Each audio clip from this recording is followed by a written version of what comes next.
ఈ రోజే డౌన్లోడ్ చేయండి మీ ఫేవరెట్ షోస్ చూడండి. ఆస్తి పేపర్లు కాదు కదా, బయట పేపర్ మీద ఆస్తి అనే పదం రాసి కూడా ఇవ్వను.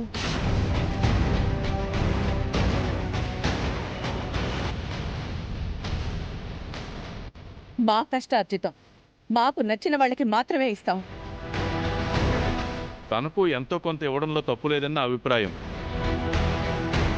అయినా నువ్వు ఇస్తానన్నా కూడా తను తీసుకునే రకం కాదు.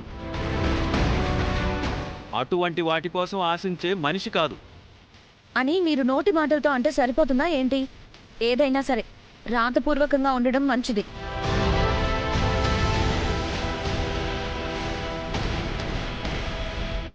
అవునమ్మా, ఏదైనా బాండ్స్ రూపంలోనో అగ్రిమెంట్ రూపంలోనో ఉండడం మంచిది. మన సేఫ్టీలో మనం ఉన్నట్లుంటుంది. అయితే మనం వెంటనే వెళ్ళి అవనితో రాయించుకునొద్దాం. రాని హారిక.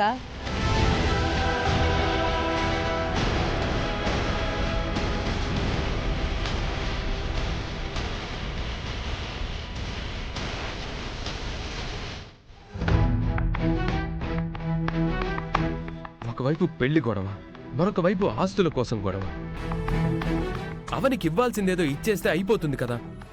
ఆస్తి వాటాలు వేసేయండి, గోలుండదని నేను ఎప్పటి నుంచో మీకు చెప్తూనే ఉన్నాను నాన్న. మీరే నా మాట వినడం లేదు. అవునన్నా, ఆస్తులు వాటాలు వేయనంత వరకు ఇంట్లో రావణ కష్టం పెట్టుకున్నట్టే ఉంటుంది.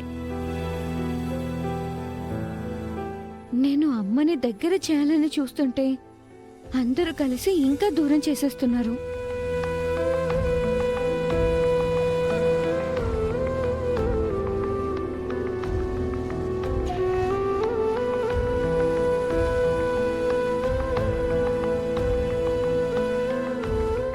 అవని, నేను బావ బ్యాంక్ వరకు వెళ్ళొస్తాం. సౌమ్య ఫర్దర్ స్టడీస్ కోసం ఎడ్యుకేషన్ లోన్ గురించి కనుక్కొని రావాలి. సరే అక్క.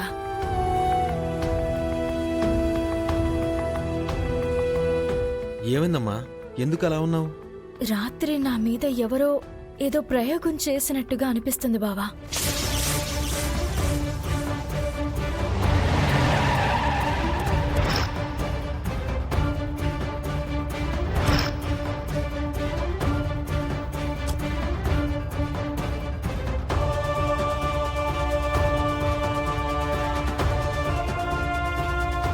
ఎందుకలా అంటున్నావు? పొద్దున్న లేచేసరికి ఒళ్ళంతా బరువుగా ఉన్నట్టు అనిపించింది.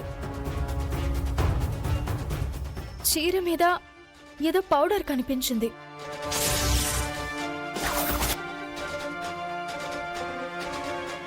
ఇంట్లోకి ఎవరైనా వచ్చుంటారని అనుమానంగా ఉందా? అవును బావా. వేసిన తలుపులు వేసినట్టుగానే ఉన్నాయి. ఎవరొస్తారు?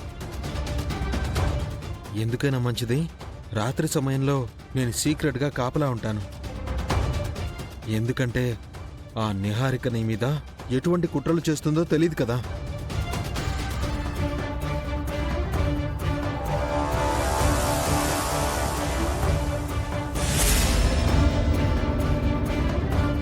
పాపి చిరాయివు అన్నట్టు నువ్వు 100 ఏళ్ళు బతికేస్తావు నిహారిక. నా గురించి ఏం మాట్లాడుకుంటున్నారు? నువ్వు చేసిన సంఘ సేవలు, కుటుంబ త్యాగాలు చాలా ఉన్నాయి కదా, వాటి గురించే మాట్లాడుకుంటున్నాం. వెటకారమా? రాత్రి మా ఇంటికి ఎవరో వచ్చారని, అవని గదిలోకి ఎవరో వెళ్లారని అవని అనుమానం వ్యక్తం చేస్తోంది.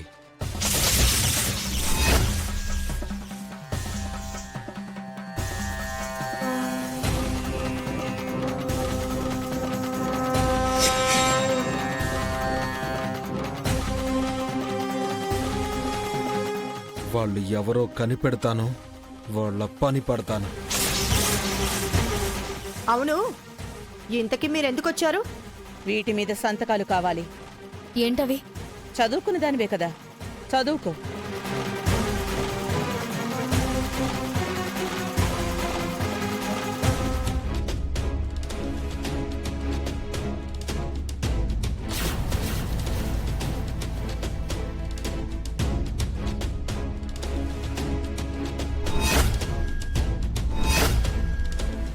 ఏం రాసుందవని?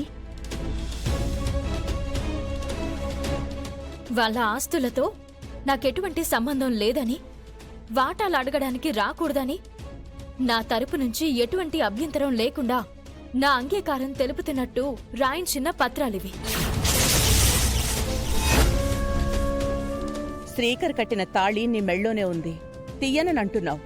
దీన్ని అడ్డం పెట్టుకుని వాటాల కోసం రావని నమ్మకం ఏంటి? ఆత్మీయతలను మాత్రమే కోరుకునే దాన్ని నేను ఆస్తులు నాకు అవసరం లేదు అని గతంలో గొప్ప గొప్ప ఉపన్యాసాలిచ్చావు. ఇప్పుడు సంతకాలిస్తే చాలు. ముచ్చటగా 3 ఆటోగ్రాఫ్లు చాలవని సంతకాలు చెయ్యి. చెయ్యదు. అవని సంతకాలు చెయ్యదు. ఎందుకు చేయదు? ఎందుకు చేయాలి? భర్త చాలు, తాళి చాలు అంది కదా. హ, ఆస్తులు వద్దనలేదు కదా. ఒకప్పుడు ఇస్తామంటే వద్దన్నారు, ఇప్పుడెందుకు ఆశ కలుగుతుంది? అప్పుడున్నట్టు ఇప్పుడున్నారా మీరు? అవని ఉందా? ఉంది. లేదు. మీరు మారారు, అవని మారలేదు. వెనకేసుకురాకండి. మీరు ఇలాంటి వాళ్ళని పక్కన పెట్టుకుని తిరక్కండి. పాములు తమ స్వభావాన్ని విడిచిపెట్టవు. ఇప్పుడు నా గురించి ఎందుకు మాట్లాడుతున్నావు? కపట నాటక సూత్రధారివి నువ్వే కదా. నోరు మొయ్. పళ్ళు రాల్తాయి. రాలగొట్టడం నాకు వచ్చు. అవునా? అయితే చూసుకుందాంరా. రా. అక్క ఆగు. గొడవలు అనవసరం. నేను వీటి మీద సంతకాలు పెడతాను. వద్దవని. అత్తింటి నుంచి నీకు న్యాయంగా దక్కవలసిన వాటిని ఎందుకు వద్దంటున్నావు? ఒకనాడు మనం కష్టంలో ఉన్నప్పుడు మన అమ్మ నాన్నలకు సంబంధించిన 5 కోట్ల రూపాయల ఆస్తినే ఆనాడు మనం వద్దు అనుకున్నాం. ఇప్పుడు మాత్రం ఇదంతా ఎందుకక్కా? మనుషులు మారిపోయారమ్మా. ఎదుటి వాళ్ళలా మనం మారితే వాళ్ళకి మనకు తేడా ఏముంటుంది బావా? నేను నా భర్త కోసం, నా తాళి కోసం పోరాడుతున్నాను గాని ఆస్తుల కోసం ఏనాడు పోరాడలేదు. ఇంకా చెప్పాలంటే ఈ నీచురాలు ఆస్తులను ముక్కలు చేయాలని చూస్తే ఆపడానికి పోరాడాను. నా గుణం నా దగ్గరుంటే చాలు. వీళ్లదనం నాకు అవసరం లేదు.